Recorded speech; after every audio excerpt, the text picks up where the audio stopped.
Welcome to Adrenaline Motorsports. I'm your host, Fred Blanchard. Our guest tonight is Steve Montrelli. I think there's a movement in the current state of drag racing called nostalgia. Can you tell us a little bit about that?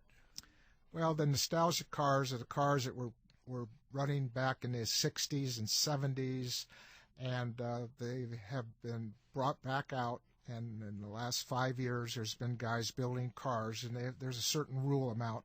And what they do is they have all the same safety pieces that the NHRA cars have. The weight's the same, everything for the safety aspect.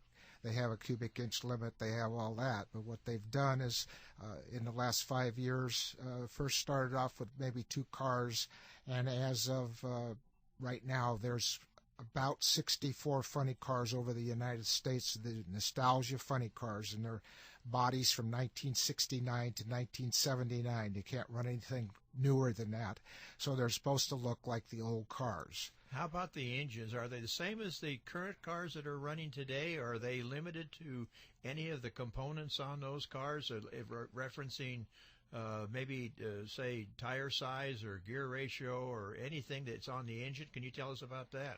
Well, on the nostalgia cars, what they've done is they have a 500 cubic inch limit, just like NHRA.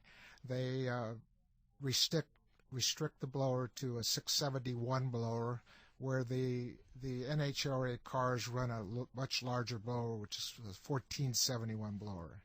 They're restricted to a gear ratio. They're restricted to the funny cars are restricted to a points mag. Where the dragsters, nostalgia dragsters, and NHRA dragsters are running 2 MSD electronic ignitions. That's a good point that you bring up, Steve.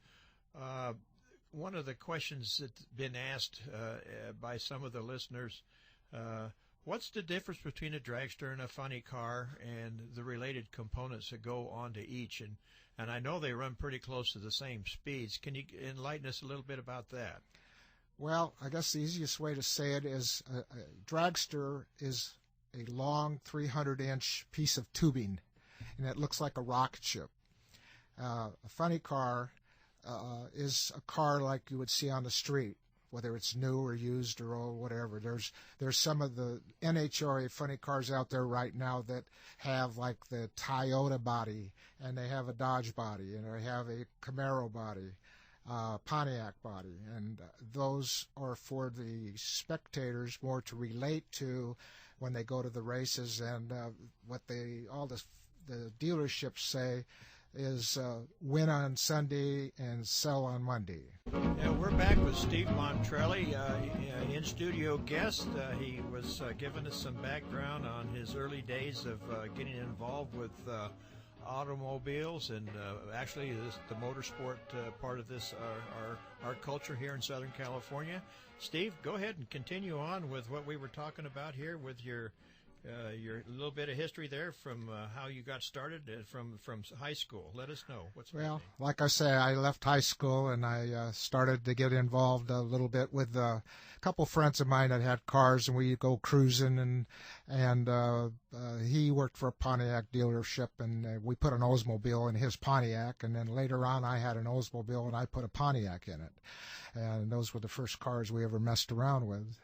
And later on, like I say, I got very involved, and one day I was riding on my bicycle around in West LA, I guess you'd say, East LA, West LA. Well, you're on the west side. I know that the fellas that I hung around, we were in Midtown, and we traveled a little bit to the west side, but that's where all the kids with a little more wherewithal that were able to put more money into their cars. But go ahead.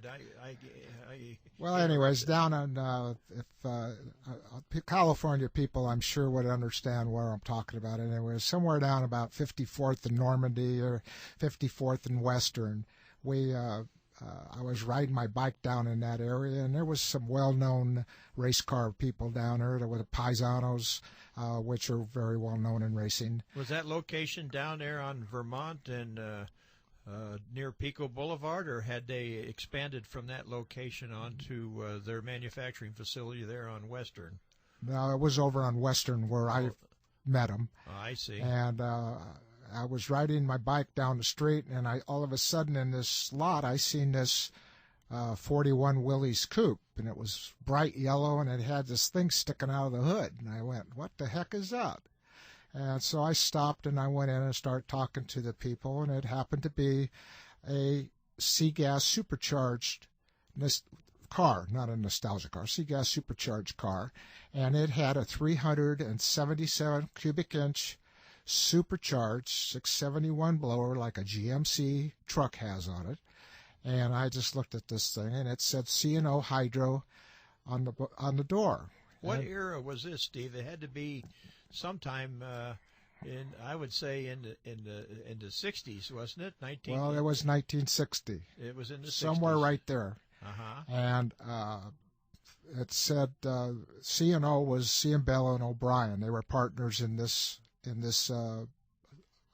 transmission company. Well, anyways, I ended up getting a job there, taking transmissions in and out of the car, and then I started going to the races with them.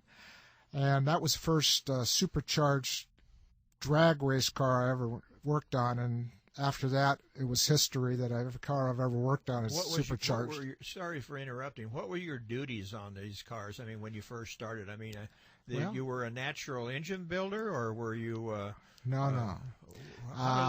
What I did is I started cleaning the car, cleaning parts, and when the cars were taken apart, looking at parts and refurbishing them and learning. And the real funny part about it is what I did is I ended up, well, I can't remember what car I had or anything, but I ended up getting a car where I could drive around. And I met Doug Cookie Cook, Stone, Woods, and Cook.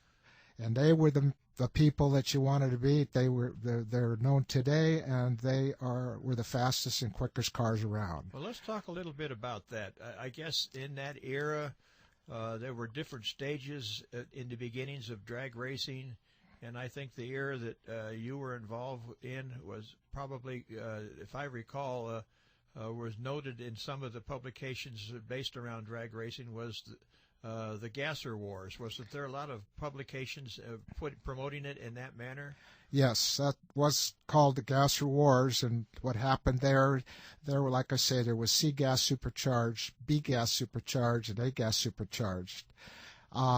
We started off with the yellow car with the C-gas supercharged, but as I started to say, I went over and I met Doug Cookie, and he was in Downey. And I went over there and I told Doug I wanted to learn more about building engines. And that's where I started learning to build the engines. At the transmission company, I was learning transmissions more or less. So I went to Doug's shop every night. He would work. He was a mechanic, and he would work at some dealership.